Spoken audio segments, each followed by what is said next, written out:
Going on, yo? Frank Cooper, I'm Marcy. I am Tristan. and we are the Watch in the Basement. What's going on, y'all? We are back for season two of Paradise.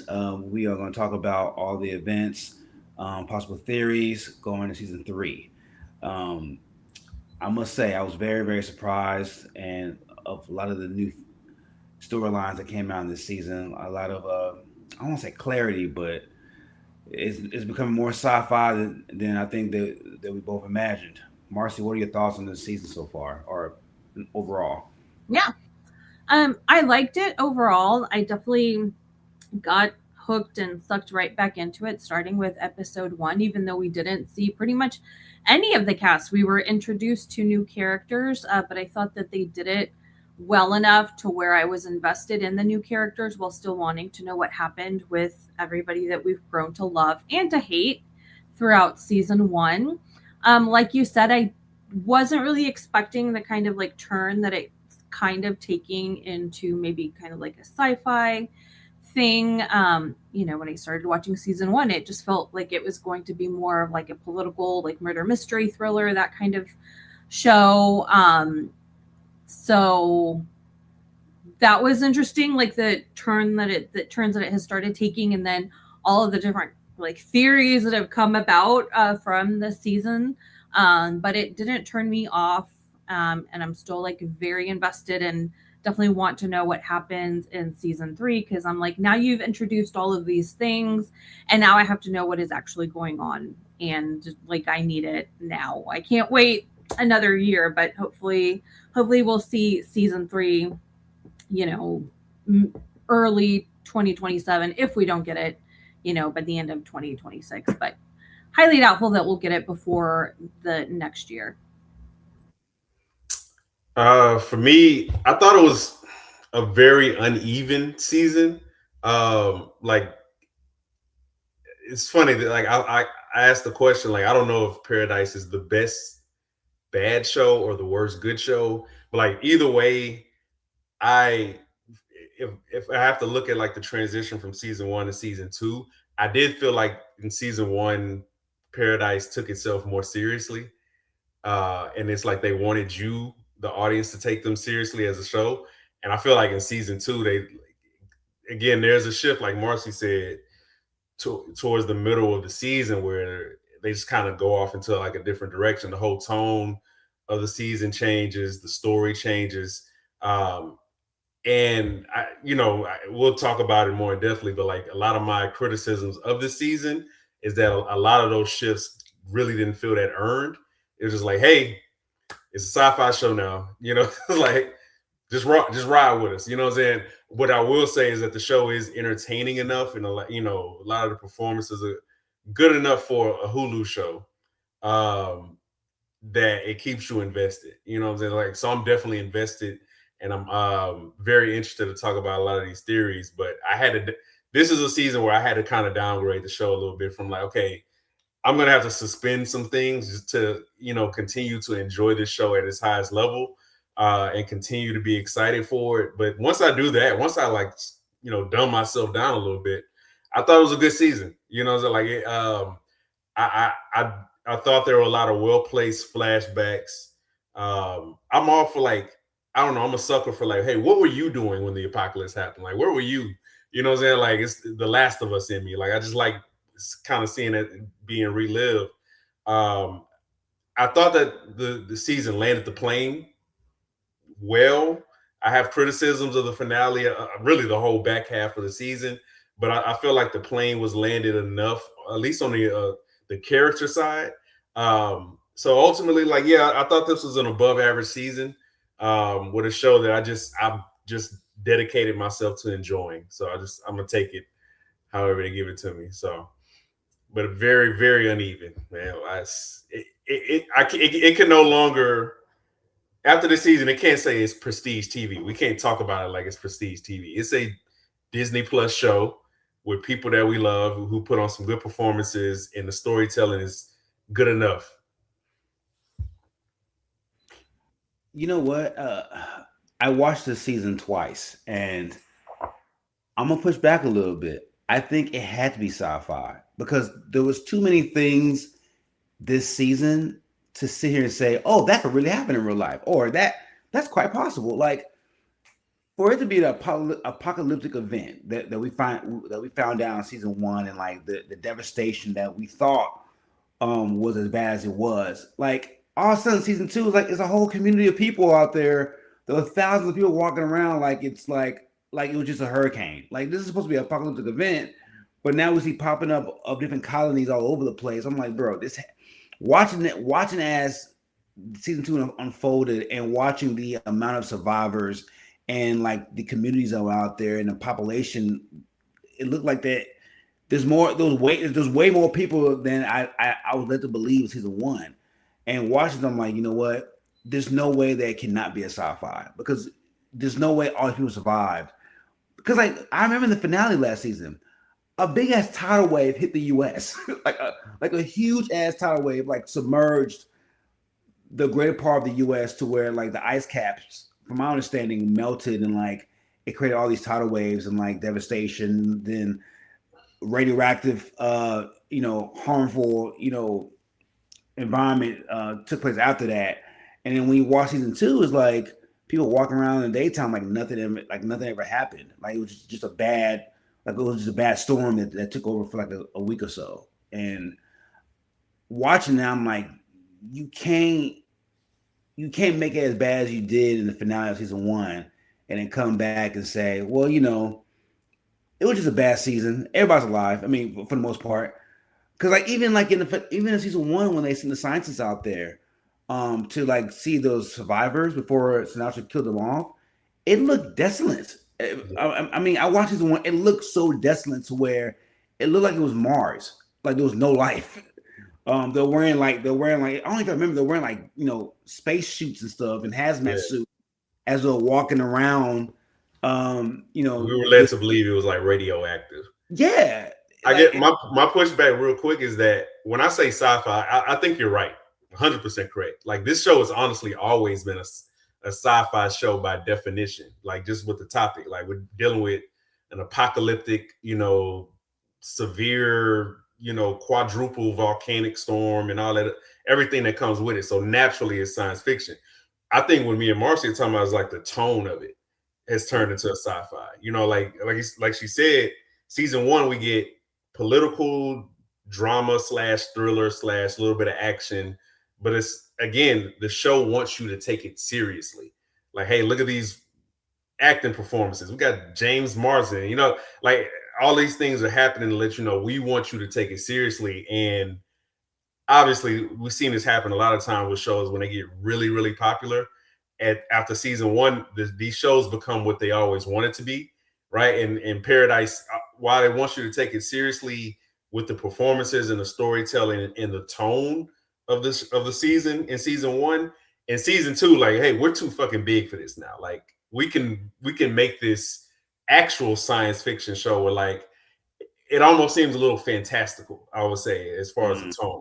So like that's the shift that I'm talking about. But yeah, it's always been a sci-fi show. It has to be like 100% correct on that. But like you feel it, like they're using the same music that Agents of Shield uses. You know what I'm saying? It's like superhero music when a lot of these things are happening. So like that's my biggest thing was like the shift of it in the tone, in storytelling and like the visuals, the audio effects.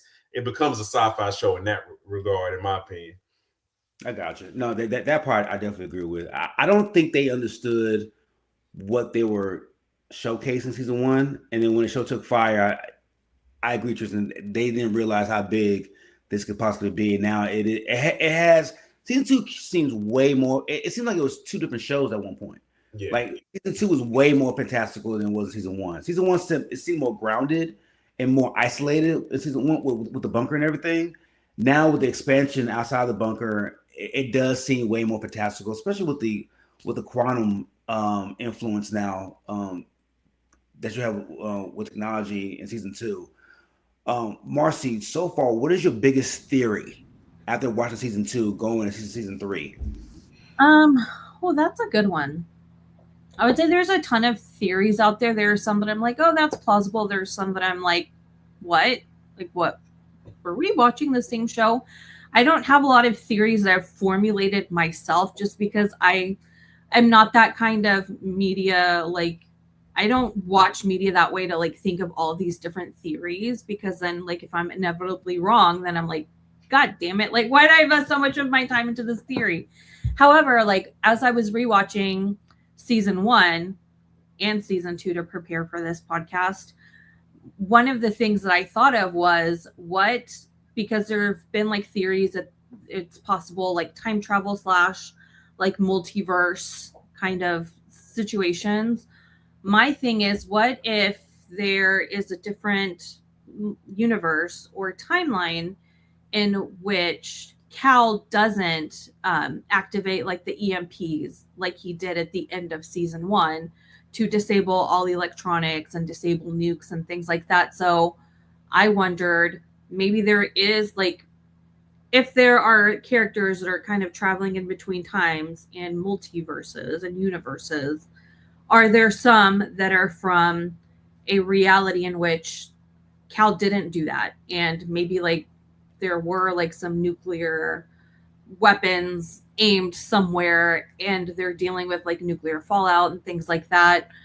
That was just something that I thought of because when I was rewatching, he said something along the lines of like, oh, hey, like maybe this doesn't even work.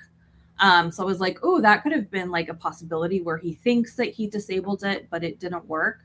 And also, as I was rewatching, I think I sent you a message about it, Frank, was that at the end of season 1 again, when they're flying to the bunker and they see that the plane with Congress has crashed because of that huge wave, like sound wave or whatever.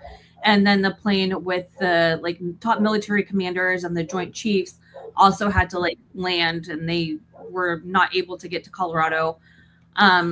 At first I was like, oh, like that's terrible. And like Sinatra seems shocked. But then I was like, what if somehow she rigged it to where their planes would also be more vulnerable and would also maybe like not be able to reach Colorado?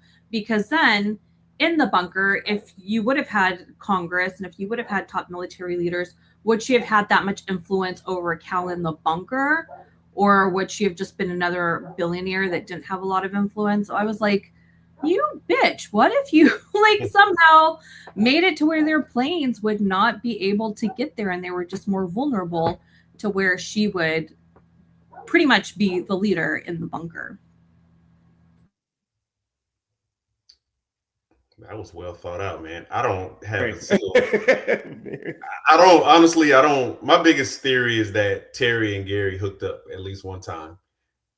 That's my biggest theory. The Melvins? Hey man, drunken night, desperation is, you only hold out for so long, man. Lord knows Xavier did. He could only hold out for so long. I don't even think about this show as like a theory show. Again, if you before like episode 4 or episode 5, it would have floored me that there were theories about this.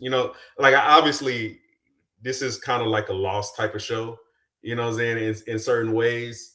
But I don't think about like these supernatural theories and stuff like that again until we get to like the last 4 episodes of the season. Now I'm like, damn, okay, like the Alex thing, like I've seen a bunch of people talking about the Alex thing, and like that's the one thing that's been kind of sticking with me the most is like, because I know like Alex is in a separate location. And Xavier was told, hey, you need to get to that location to do something with Alex. So like, what capabilities does Alex have? How can they use Alex to like, at least jumpstart this mission and restart in the world? Like, what role will Alex play? I'm assuming Alex, was always meant to do something like really, really good. Like, I need that explained or re-explained to us in season 3. Like, what is the purpose of Alex? But yeah, that's my biggest theory. Like, again, I'm late to the party because I'm like, I thought we were serious. There was 2 presidents have died. Like, who gives a shit? Like, what's happening? Like, again, for like the first season and a half, for me, like you said, it was grounded. Like obviously, you have like this supernatural event, apocalyptic event, but like outside of that, everything becomes grounded. Like you said, there's a Congress. You know, it's like there's a presidency. Like there's laws. There's all these different things. And you don't the crazy shit that happens is from humans. You know what I'm saying? And just greed and power and stuff like that. So I'm very late to the theory party, but I'll catch up. Dude, I have my tinfoil hat on, man. Regarding Link, aka Dylan. When I found out Sinatra is Dylan's mother or a variation of Dylan's mother, I started thinking like, growing up, Zelda was my favorite video game, like on for Nintendo. It was my favorite game, and a lot of people don't know I'm a Zelda nerd. And for those who don't know, Link in the game Zelda, he's a reincarnation of three characters. And in that world, he's reincarnated, and there's three different storylines for that character. And I think the show did a great job of like using that nickname and his meaning behind that. And I think with Dylan, um, that's Sinatra's son, but not in this timeline. I think Dylan's from a different timeline, that he came from a different timeline to where that Dylan from that timeline's alive, as opposed to the Dylan that Sinatra had that died of a sickness. Somehow Alex is fucking with the timelines, and now the characters are like coming from different timelines, and it's affecting the time stream of that particular timeline. And I think Dylan is coming from a timeline where but Alex brought Dylan to this timeline for a reason. And I think season three we're gonna find out what that reason is. Um, and I think while that's going on, I think certain characters are gonna reappear in season three. Like I think, and I'm not sure, but my next guess is I don't think Jane is dead. At least that version of Jane might be dead. But like when Tarabi is taking a shower and she's having these nightmares of like Jane watching her, and then when she rubs her hand on the shower glass and think that Jane is there, I think that was Alex warning Tarabi that Jane was coming. And I think with Jane, when she shot Jane was in the shower for a second, and then Jane disappeared. And I don't think Tarabi moved the body. I think a different version of Jane is coming back. And I think with Alex, when when that doctor who created that Alex quantum machine with Dylan, I think that doctor was trying to say a warning that, look, we are fucking with something that we don't understand. This supercomputer is really doing things that we don't understand at a fundamental level. And I think Alex is fucking with everything. Don't be surprised if you see a cow version next season as well. Like I don't think any of these characters are gonna be like, I don't think any of these characters are fully dead. I think now with Alex fully out there, and like now that Sinatra is gone, supposedly, I think Alex is about to do some major triple double work in season three. But I think Dylan is the key here. And then another theory that I have, Xavier and Dylan having these visions of them walking down that hallway. They look like they're walking in agreement with each other, as if they were on one accord about Alex. Now I don't know whether they agree about taking down Alex or helping Alex, but I think a version. I think Alex is purposely putting these people together for a bigger reason and a bigger task. So that's my theory. I know it's all over the place, but I think we're gonna see a lot of like, not so much time travel, but time manipulation of like incursions happening all at one time with different timelines with different characters. Now that we're going into season three. That might slap, but that would mean by season three we'd be on our third show. It'd be Yeah. our third version of Paradise. Just want to throw that out there. And I I think there's a good chance that this season three is a huge success, and we love it. We love talking about it. But like again, at some point I need to know what show I'm watching. You know what I'm saying? I need to know how seriously I should take this. Um, and everything you just described sounds very compelling in a lot of ways. It also doesn't sound like a show that I'm gonna take that seriously. You know what I'm saying? Like just me personally, you know how I feel about like quantum leaps and different timelines. I don't know what Loki season 2 looks like. You know what I'm saying? Because you just lose me in certain things like that. So like I need to know, am I getting this bigger sci-fi, type show, supernatural type show with like these romantic stories mixed in with like these kind of like on the nose thematic, messages about, resistance and like it's a lot of grounded with a lot of non-grounded. You know what I'm saying? And I feel like it's really hard. It's hard for a lot of shows, especially shows that are like your non-prestige HBO type of shows to like weave those things in successfully. So like it makes me nervous, but also at this point, like I'm invested. Like I'm here. So I think it's going to be an interesting show regardless. But I'm curious as like how do you weave all those things in at the same time, right? The drama, the political part with Sinatra's going to be gone. I assume, we might get 3 different versions of her next season. Like, what show am I watching? You know what I'm saying? Like that's where my frustrations with the show. Like there were points where I was stopping the show to get into a group chat and say, hey, this shit is unserious as fuck. You know what I'm saying? Is it? I don't know if this is a good show or bad show, man, but I'm here. So like there needs to be some tightening up of, I guess, of the storytelling, the writing. Are we gonna go? If we're gonna go fantastical, you got to dive all the way in, right? If this is going to be drama, then the writing needs to like consistently reflect that. And I don't think it reflected that enough in season 2 to make me like 100% confident that they can land that plane in season 3. But we will see, and I'm willing to ride that out. But it makes me nervous, bro. That's a lot of time leaps and shit like that. Like I feel like we have enough of that in Marvel, like to the point where I don't know if we need more of that at this point. But I also understand wanting to like get away from like what the world looks like now, and like maybe we need that diversion. So like, bravo, Paradise. Yeah, I mean, if they could land the plane on the time limping, the time jumping, then I'm all for it. I think when Marvel bites more off than they can chew because they have so many different story characters and so many different movies within that world and so many different like storylines within that world. I think with Paradise, it can be more contained if they do it right.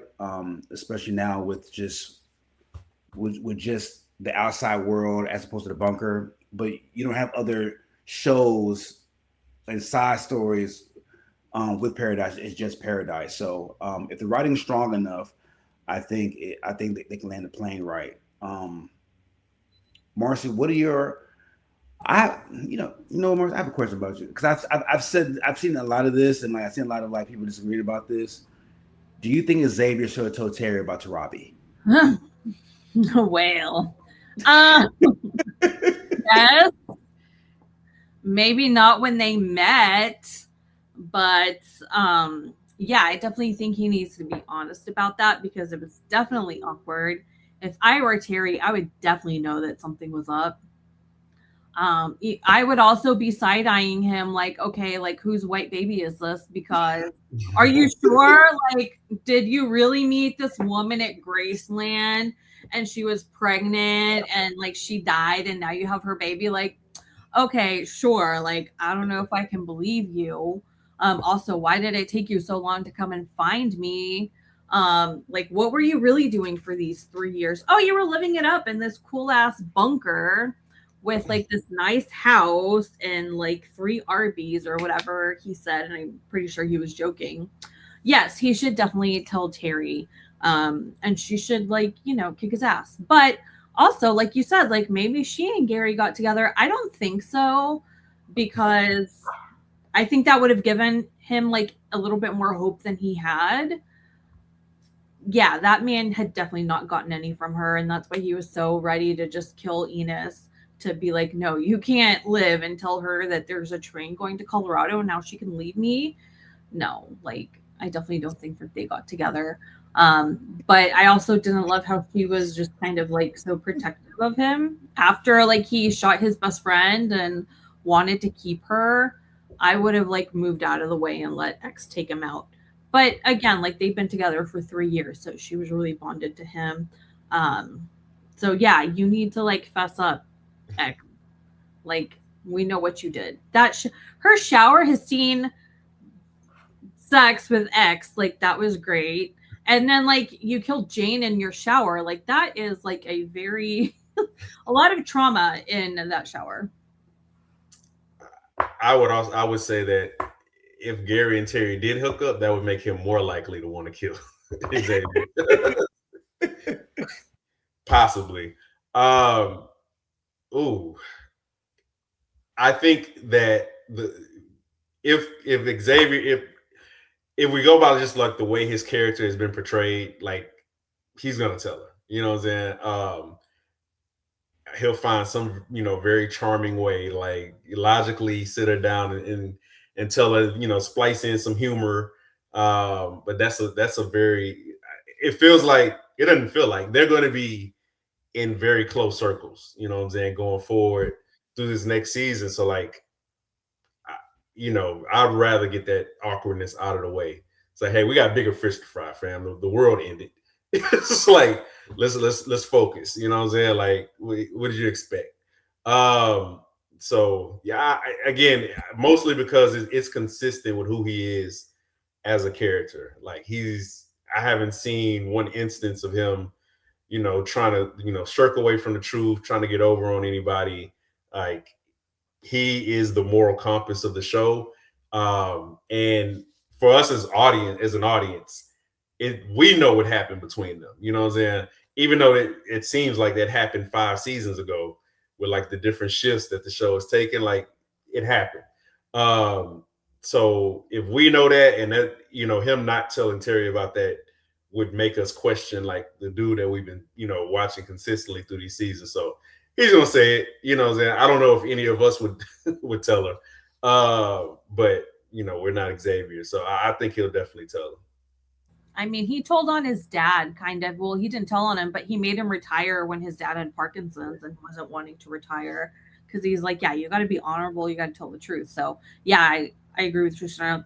I don't think he would keep it from her. That's not the type of person he is, unless he is from another universe, and in that universe, X is a player and he doesn't give a fuck, and he's like, maybe he also got one over on Sinatra in another universe. Who knows? Like the possibilities are endless with this show, apparently. Um, I was hoping on the train ride because there was a scene in season 2 where he's like, hey, "We got to catch up," and I was hoping on the train ride back to where they were going that he filled her in about that. That should be one of the top things he should have told her because I know he was about to mention the baby and all that kind of stuff. So, but the way he was acting when Tarabi and Terry met, he didn't tell her yet. So, if I was him, I would have been said something. I mean, they don't. I think they only had sex once, but still, like you have to mention that, man. I mean, you can't. But he has a perfect excuse. Like the world was ending. I tried my best to find you, and we thought the world was over. It was everybody that's crossing the bunker. So he has a perfect excuse, and he did find her. So it's like he put his life on the line to find her. So so I mean, Speaking as a married man on this podcast, let me tell you what two words never get brought up in marriage ever, ever, ever, ever: perfect and excuse. It's like those, like the great poet Notorious B.I.G. say, them shit don't mix like two dicks. Like that shit does not go, that shit does not go together, bro. Like Terry ain't trying to hear that shit. Yeah, she ain't gonna want to hear that. You know what I'm saying? Like I think she'll get over it because again, bigger fish. yeah. We let's trying to rebuild the world, keep a whole bunch of people safe and alive. We're in constant survival mode, which would be his perfect excuse. Like, hey, bro, like, we in this jungle, man. We expect, but like, I don't think she's going to take it that easily. Let's just say, Bro, the way the mailman was acting all crazy, he at least smelled the pussy, dog. Dog, that dude was derangedly crazy about her, dog. That's not that's not a schoolyard crush. He Something happened in those 3 years. They might have shown it on screen as crazy. He killed people over her. Like, bro, he at least smelled it. At least. I refuse to believe that nothing happened between those two. I refuse to believe that. I don't think Terry's as innocent as the cameras think showcase that she is. But we'll see. And I must say, man, like the Terry Xavier family is very diverse now. You got a random ass goddamn white baby. And then you got what, a 12-year-old white boy to go along with two kids. That is the Brady bunch of Brady bunches, man. That is a very diverse family, I must say. Um. So far, in this series, in this season, what were your thoughts about Annie and her I guess demise 4 episodes into the season, Marcy? I liked her. Um, I didn't like that she died. I I wasn't expecting it. Like, obviously, they showed us signs that she was dealing with preeclampsia, of how she was taking her blood pressure while she was at Graceland and she was having the swelling ankles. But, I was like, oh, okay, well, she'll have the baby and, like, hopefully she'll be fine. But she wasn't. And it felt like she just kind of gave up too easily. But then also, like, she knew that even if they could somehow get the placenta out of her, it probably wasn't going to stop her bleeding and she wouldn't be fine. And instead of like living her last moments in agony of going through all that, she would just rather like hold the baby and like talk to X and whatever. um like you said, Frank, next season with all this quantum and time leaps, we may see her again. Like, there might be a universe in which she didn't die and she survived. So that would be interesting to see. But I was wishing we'd get a little bit more of her, maybe like her and X and Terry, like going to Colorado and like her being reunited with Link. But overall, I liked her character. I thought it was a good addition. I think it was good to have her start off the season with the first episode, because I think she did a good enough job of like getting me invested into it and not be like, oh, like this is weird. There's no characters that we know or love here. I was able to be like, okay, like I'm invested to you because you're doing a good job of like portraying somebody that was really like going through a lot of trauma with her mom and then just kind of dealing with her own anxieties and fears. And it just sucks that she wasn't able to, first of all, let her fears overtake her. So instead of going with Link and being able to do that, she kind of stayed by herself. And you know I think that was a little bit tragic. But other than that, I thought like the character was good. I hope we see a little bit more of her, even if it's just in flashbacks next season. But yeah, overall, I thought she was a good character. I agree with all of that. Honestly, I think Annie is a casualty of like your sub 10 episode season, because I think they did a very good job of like getting us invested in Annie as a character. Just to kind of take her away. Like, I think if this is a 10 episode season, we get more of Annie. I think that story develops a lot more, and I wish it did. Like, I very much enjoyed her character. I thought her character added a lot to the season. I agree with Marcy. I love starting out with like that flashback, because it gives like a broader context of like actual people, and like what was happening when the apocalypse, when the world ended. What were people going through? Like that's a prime illustration of like so many different stories that are happening when some that cataclysmic happens. You know what I'm saying? I do think the character was too good to let go of that early, right? Because I'm trying to figure out like what is her actual purpose. What was the purpose of the character? Like, what is the function of this character in this larger story that's been told in this show? Is it just to have the baby that Xavier, traffics all the way to Colorado to her dad? Like, is it just to add simply to add levity, more levity to Xavier's character, and like his trials and tribulations and what he had to do and go through. Like, I don't want Annie to be like minimized to like a plot point in Xavier's larger story, or like a plot point in Link's story. Like, hey, it's my baby mama that died, after a one night stand. Like, I feel like Annie's character did a lot in that small, portion of the season that she was in, but I feel like there was so much more potential for that character to do more. I didn't see the point of her dying. Like, I don't know what that, I don't know what that really, helps as far as like the larger story. But as far as her as a character, I love, big fan of, Shailene Woodley, and all her shows, everything that she's in. Um, for 2 decades now. So she always does a great job. She, all her characters, like, she wears like emotion very well on her face. Like, I don't know if that's a compliment or not, but like, you could tell how she's feeling. Like, when she looks tired, when she's anxious, like Marcy said, like all those things play out very well, and like it attracts you to her as a character. Man, I just wish we got a lot more. That was my main beef with season two was her character arc and her sudden passing. I didn't understand it because like in episode one when you get the deep dive of her origin story and like what she's been through and you see her internal struggles, like even like the resident scene of her trying to be a doctor, like showcasing all of that, and then her getting pregnant and have the baby. I thought she would have had a longer mainstay. Um, she's such a diverse character, such a conflicted character. To minimize her and like like Tristan said, in a plot point in Xavier's path, trying to find his wife, I thought was kind of, I don't know. It just seemed very short sighted and not well thought of.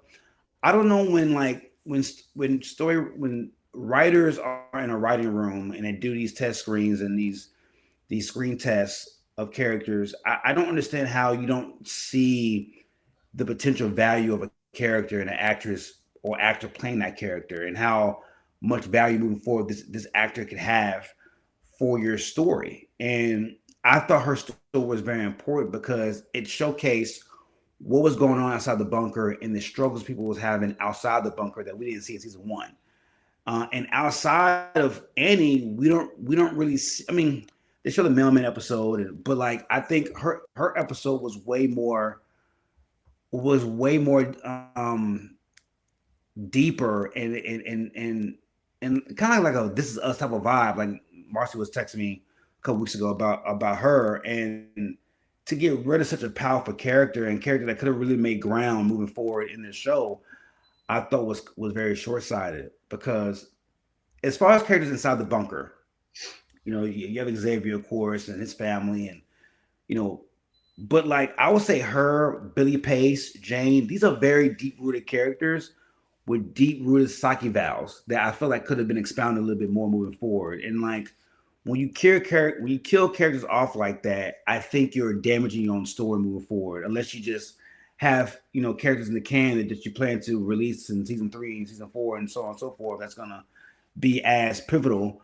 But Annie was so pivotal to the story. I thought she was, and I wasn't really connected to a lot of characters outside of Xavier. Annie was one of the few. So I guess moving forward, we'll see how that looks in season three. Um, Another question I want to ask you guys, and Tristan, I'll start with you first. Do you view Sinatra as a villain or her doing what was absolutely necessary for the preservation of the population of people? I don't think those two things are always mutually exclusive. I think she's definitely a villain because she does villain things. You know, like when I think the large project as a whole of Paradise, like I think that is her doing what's necessary for what she believes is the preservation of this small subsection of humanity. Boom. I think that everything that she does to like maintain the bunker, everything that she does to like gather power, intel, whatever, hiding things from, the cabinet, the public, like those are all villainous things. Like, and she, how many times do we have to hear her apologize and say she's going to stop being a monster? You're a villain when you have to apologize for being a monster multiple times. I told Marcy, I was like, dude. It's like I mean, like, man, I won't, kill off an entire block of people. Like, fam, like you have a problem. Like, and I think that's the flashback. One thing I don't know if the show does a good job of this or this is an oversight, but the flashbacks are used to demonstrate her like humane side. Like, this is me preparing. Like, I'm driven by preserving humanity and being prepared for this apocalyptic event, protecting my family, of mourning my dead son, trying to fall back in love with my husband. Like, all that demonstrates her humane side, but like everything in the present is just like, this bitch is wild. You know what I'm saying? Like, this, like, she's like, to me, it only makes her look more sociopathic when you see how much she loves her daughter and like the genuine love she has for her husband. But like at the drop of a hat, she'll like get somebody bumped off. Like, is nothing. You know what I'm saying? So like, yeah, she's a villain who at times has done things to, help out people. Like, congratulations, like you're Bill Cosby. You know what I'm saying? Like, it's like we can't forget about the villainous shit. Like, especially as you're in the process of doing villainous shit. You know what I'm saying? Like, I'm sorry. Like, even honestly, the concept of Paradise, like, you hand selected people for survival, you know what I'm saying, off top. Like, have we not been criticizing Thanos for that, for 7 years at this point? So like, she's definitely a complex character, but like at her core, like 85% of her is villain. Marcy? Oh, that Bill Cosby took me out. I think she's a good representation of, that saying that like absolute power corrupts absolutely. Obviously, she didn't start off as a villain. She started with trauma and like good intentions, right? Like, she is very deeply hurt and grieving her son, understandable, trying to get help for it, not being able to, then being faced with the reality of like everything's going to end, the world's going to end, we're like completely fucked. Oh, like maybe I can do something about it, and like maybe I can save everybody, and that can be what I throw myself into because I am hurting so much about my son who died. But she definitely lost her way and became ruthless, trying to like achieve like this good thing, right? Like, if I do this, I'll be like good and maybe like redeem myself or find happiness. But she let that consume her, and it led her to do terrible things for like this goal. And then as I was rewatching, when her son is dying, he's like, am I going to go to heaven? And they have like this conversation, and she's like, well, heaven is pretty much what you want it to look like. What do you want it to look like? And I think part of the bunker, like, she created, I think, what she wanted heaven to look like for her son, especially like bringing like the mechanical horses to the bunker as well. I think she was ruthless in trying to make sure that the bunker could sustain and nothing would threaten it, because she didn't want to like give up the heaven that she had built for her son who she could no longer be with. So I don't think she started off with like bad intentions. She just became a villain. Whereas Jane, I think that was more of like a nature versus nurture. If her mother had loved her more, would she have still grown up to be like a psychopathic killer? Who knows? Maybe, maybe not. But like Jane is a villain. Sinatra does villain things. I don't know. Like it's hard for me to really no, it's easy for me to see her as a villain and she's a bad person, but I can understand how she started. Whereas Jane, it's a little bit more difficult for me to be like, oh, just because your mom treated you bad, now you will kill for anybody that tells you to like kill for them because you want that approval. It's a little bit more difficult for me to like buy into that. But it was entertaining, right? To see her just kind of Jane to her episode, I thought was just very entertaining, very enlightening. And I'm glad they didn't show us what was in that gift bag. I mean, I think we all know what was in that gift bag, but I want to see more of that backstory next season because did they like pull her out of jail? Because like she had to have been arrested after that, right? Like the CIA doesn't just like let her go off and live her life after she does that. So was it a situation where they kind of recruited her after jail like they did with Billy? Who knows? But I like please tell me she did at least some time for that and this government wasn't just like, well, let's send her off into the world. She might not cut off dicks anymore. It might have been just a one-time thing. Who knows? I will say about Sinatra though, I firmly believe this. You can apply this to like presidents. You know, anybody who anybody whose ego is big enough to think, hey, I can convince literally everybody in this country to vote for me. I should be the one in charge of all these things. I should have the nuclear codes. I should be the most powerful man or woman on planet Earth, essentially. At least the perception. I think the same thing applies to I'm going to be in charge of building a bunker that survives the end of the world. Like I'm not even just a bunker, but like this paradise like utopia like city. I'm going to be the one who like manages the technology and the science, all that stuff. Like it takes the same ego that it takes to like have that ambition is what leads you to be said villain. You know what I'm saying? Like those two things are working in conjunction.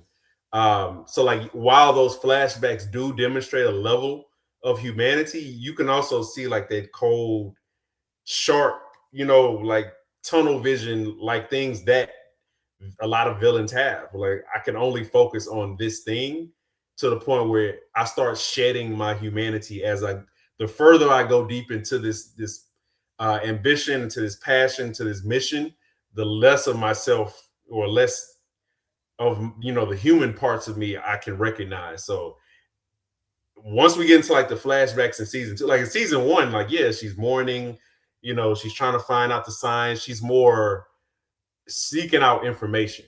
Whereas in season 2, in these flashbacks, she kind of already knows what it is, and she already knows how far she's willing to go, and she's kind of like plotting out the steps to get to that point. But like she knows, hey, I'm willing to do anything. Like this is all or nothing essentially, and anything that stands in the way that has to like cease. You know what I'm saying? Cease to exist, which goes to the doctor. Doctor was Luz, whatever his name. The guy that had the technology, like that happened before the end of the world. You know what I'm saying? Like so, like you see her gradually like descending into like a version of madness. It wrapped within this grand scheme that she's trying to do to like quote unquote save the world. So she's both. Like she's somebody who cares and she's willing to do what's necessary to like save people, but like that necessary is doing a lot of work because it's loaded. There's good things and there's a lot of bad. So, like I said, 85% villain. Bro, I gotta go 100% villain on this one. She has a savior. She has a. Her and Thanos are similar in this manner. Thanos thought he was being a savior. I'm the chosen one. I'm the one to save everybody, and I have the will in order to make the toughest decisions that nobody else can make. It's very similar to Sinatra. I'm the savior. I have the resources. I have the money. I can fund the resources to get this technology and to preserve life. She saw herself as a god. That's what she saw herself as. And she saw herself in this way of like, I got to do what I got to do to preserve humanity by any means that's necessary. And I think that's where the lines got blurred for her, is that she took this as a, this is my responsibility. And I'll take a step further. In season one, when she sends those scientists out to like get research or whatever, and she sends Billy Pace to go kill those scientists, that's when I realized this bitch, she wants to keep the narrative the way she wants to keep the narrative, her way or the highway. Because if you really are, if you have any semblance of good at all, you want what's best for the people, what's best for um, the people that you're protecting. And these scientists are trying to gather resources, trying to gather research to see what's out there, to see, hey, are there any more? Are there any more survivors? What's the elements like? Can we preserve life outside the bunker? And she cut all that off by sending Billy Pace to go kill those people. That's when I realized this motherfucker is evil as fuck. Like, this is whatever good she had, I think died with her son. I think that was the end all be all of like whatever good she had in her heart that was left, because every every single decision she made before after that was for, it came from a narcissistic place. It wasn't for the place of like trying to save people and trying to do what's best for the people. Um, it's weird, man. It's part of me wish she didn't die because I feel like there was so much more to be learned about Sinatra. But it, maybe there's a version of her out there that is still alive. Who knows? But I guess that'll remain to be seen. Is there anything else you guys want to talk about? I'm just glad we saw Billy a little bit more and got to see, like, Billy was also somebody that was just very interesting, whereas Jane and Sinatra, I definitely see them as villains. Billy, I had a little bit more compassion for, and yeah, I had more compassion for him. He definitely did terrible things and he killed people, but I definitely think he was trying to get away from that, especially in season one, and like try to like outrun those ghosts and have like a nice life with Jane. And that was all taken away. So I hope we get some kind of justice for Billy. Maybe season three, there's another timeline where he doesn't die and he gets to be happy. Um, but also Cal had a couple of good scenes in this season as well, when he's talking to Sinatra. I think it was in episode 7 or 8, where he's talking about like all of like the great civilizations and empires, they fell because they got too high on their horse, and they got too big, and that's why they fell. And I was like, that is like very interesting timing for this show to be airing right now, living through what we're living through in an empire. So I was just like, spot on. Yes. How can we make sure that like the right people are seeing the show to be like, hey, warning, warning, like this is about us. Like, this is about us. Listen. But no, I think overall the season was good. I definitely am looking forward to season 3. And I want to know what happened with those people that were in the post office with Terry and Gary, because we saw Crystal and her love. I forgot the name of that character, but we don't see like the other, I think it was 3 or 4 other people. Like, did they survive as well? And then like Gary's episode just made me so mad because I was rooting for him and then he let us all down. So if anybody is wondering about the male loneliness epidemic, watch that episode and you will see that is why some of the men are so lonely. For me, like I say, overall, uh, good season. I would like the opportunity to get attached to more than two characters in season three. I feel like obviously Xavier, like this season was built like he was, carrying like heavy load this season. We got, introduced to Annie. Had to say goodbye to Annie, but like we had enough of Annie to where like there's an actual emotional investment there. I don't really feel like we had enough time with any other character for the most part to like develop like a true emotional connection. Like this, like again, there's so many things happening in this season. There's flashbacks. There's the little kids in the woods. There's like Terry and finding Terry and Gary and what's happening in the bunker with the kids and in Germany. Like there's just so many things happening, right? There's a president dies again, another president dies. There's so much stuff happening that we don't really have time to like sit down and focus. Again, this is what happens when you kind of move towards more sci-fi as far as the storytelling and less of like the politics that we got in season one. So like we don't really have the same dialogue, but I love to like just get attached to more characters, right? Like Xavier is a great character, obviously. Annie was great. Sinatra, like I said, like there was much more potential for her character and that arc. And as she's gone temporarily, maybe who knows? Um, obviously, we're supposed to like get more attached to Link, but like Link is kind of here, and then all of a sudden he's fucking Julius Caesar. It's just a big jump from like random guy to like, hey, this guy is one of the more important characters in the show this season. So I want to see them just kind of slow down a little bit and like dive back into characters a lot more. But overall, good season.